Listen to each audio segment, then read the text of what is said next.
It had been a day of freshly fallen snow.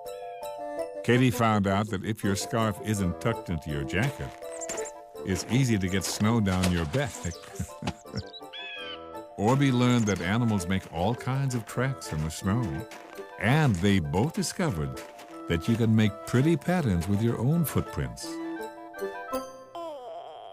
It was a perfect winter day. That afternoon, Dad called out that if anyone was up for an adventure, he was going to go skating on the canal. Within 2 seconds, Katie was tugging on her snow pants and Orbie was clamping on his earmuffs. In the car, Dad explained that the canal was built for boats in the summer, but in the winter, it froze and made the world's longest skating rink. At the skating shack, Mom and Dad helped the friends put on their skates. When Orbie stepped onto the ice, one foot went forward and one went backward, and when he pulled them together, he spun in a circle and he grabbed Dad to steady himself.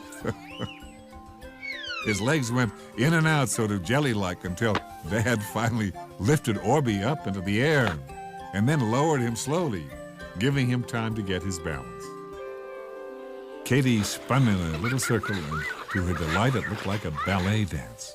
Katie giggled because truly she had no idea how she had just done it. And Orbie was impressed. It was there and then that Katie and Orbie remembered the skaters on TV, the ones that danced on the ice. The friends skated side by side ahead of Mom and Dad.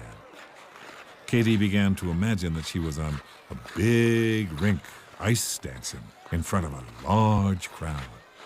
She stuck a shaky leg out and raised her arms in the air gracefully. Orbie worked up a little speed and did a little jump on the ice. Mom called to him to be careful. Katie told him that he was good at that. Orbie now imagined that he was dressed in a glittery suit and flashy skates. Just then a couple went by arm in arm and swaying from side to side. They skated on the same foot, so they looked like one body moving gracefully down the ice. The two friends looked at each other. This looked like something that you should know how to do if you're going to be an ice dancer. Orbie tried to switch feet to match Katie's, but he tripped. And he lost his balance and went spinning in circles like a pinwheel across the ice. When he spun to a stop, people skated by. Katie was ahead and hadn't noticed that he'd fallen. So Mom followed her as Dad whizzed along and scooped Orbie up in his arms. He asked if Orbie was all right. Orbie smiled. He was just a little dizzy. Slowly, Dad set him down again as a man on long-bladed skates passed by. The man was bent over, swaying from side to side as he skated, one arm swinging out beside him as he moved. Orbie was quite intrigued. Dad explained that the man was a speed skater and could go extremely fast. That gave Orbie an idea. He could see Katie in the distance and he needed to catch up.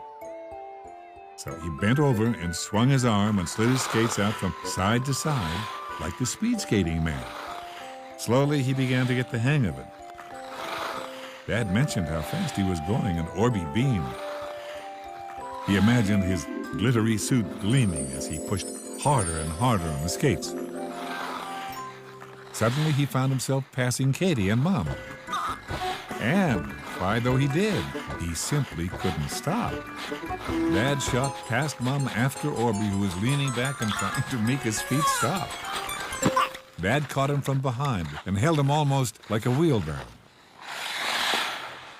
All together again, the friends counted to 3 and then took off on the same foot. Mom and Dad clapped. Orbie felt so confident he grabbed Katie's hand, and together they started to look a little like the couples that they'd seen ice dancing on TV.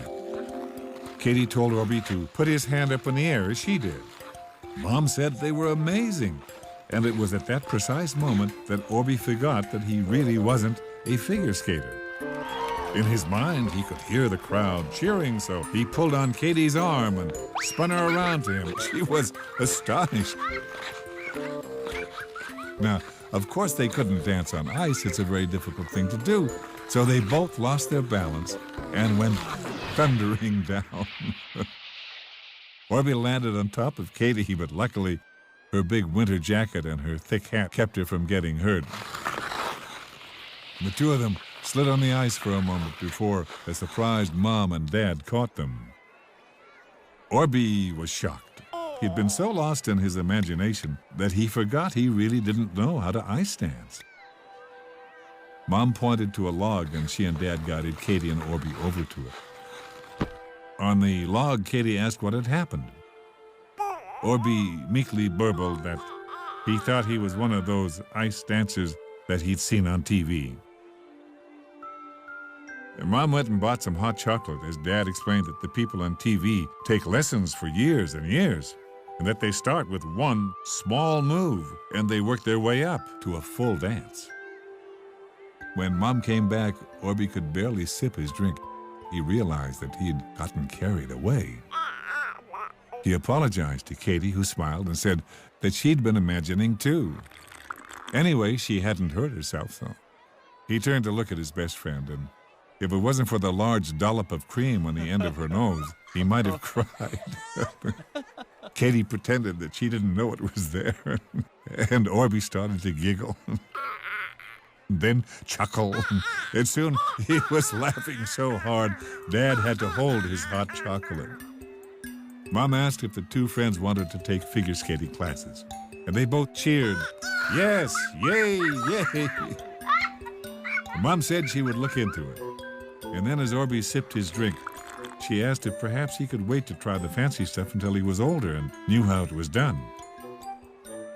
Orbie agreed that he would. Katie said it must be more fun to do it the right way than the wrong way, and Orbie agreed. They skated the rest of the afternoon, practicing their circles and glides and having a lot of fun. And when they finally took lessons, they became quite good at ice dancing. And I know if you had been there to see them, you'd have thought so too. Did you know? Did you know? Did you know? Did you know? There are lots of different ways of telling time. Long, long ago, they used water clocks and hourglasses. This is a sundial. It works with shadows and light from the sun. Here's a wristwatch and a digital alarm clock. Wouldn't it be neat to have an hourglass wristwatch?